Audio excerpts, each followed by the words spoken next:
Donc, dans un premier temps, donc, au niveau sportif, on a une belle évolution puisqu'on a des résultats maintenant au niveau national. On a déjà participé 2 fois au championnat de France. L'année dernière, on était 8e au championnat de France, donc c'est une belle progression en 3 ans. Et puis il y a un côté social également qui permet à ces jeunes filles de s'épanouir autrement de ce qu'elles connaissent dans la vie. J'ai des filles qui sont voilées en dehors du rugby, qui viennent avec le voile au rugby d'entraînement. Elles rentrent dans le vestiaire, elles se changent comme les autres, elles laissent le voile dans le vestiaire. Elles viennent jouer au rugby, elles se donnent toute l'après-midi, elles se plaquent, elles se touchent, elles se salissent.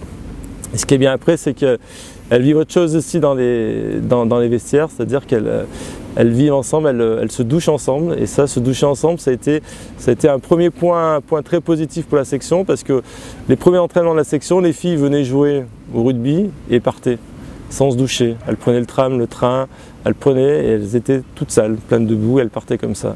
Et il a fallu 3-4 mois pour qu'elles commencent un petit peu à connaître l'esprit rugby, à connaître l'esprit groupe. Et donc à partir du 4e ou 5e mois de la création de la section, ces filles se sont douchées ensemble et ça a déjà été une première victoire pour nous.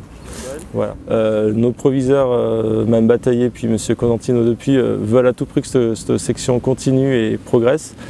Ça donne une belle image donc, pour le lycée, pour l'image du lycée. Donc nous sommes dans un quartier un peu défavorisé et le fait d'avoir une section et surtout d'avoir des filles qui viennent en dehors de Vénissieux, ça crée une mixité qu'il n'y avait pas avant, donc ça permet de développer autre chose.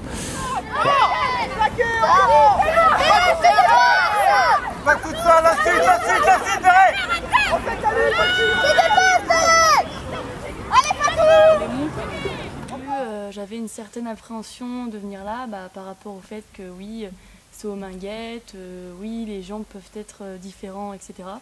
Mais au cours des années, avec l'équipe, etc., les élèves, on a tissé des liens.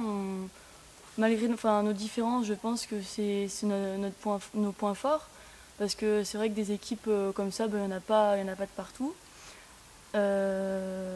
J'ai choisi de pratiquer le rugby parce que justement c'était un sport collectif où toutes les personnes, que ce soit les couleurs, que ce soit la taille, que ce soit la carrure, tout le monde pouvait jouer, pratiquer ce sport. Et je pense que c'est pour ça que j'ai voulu faire le rugby.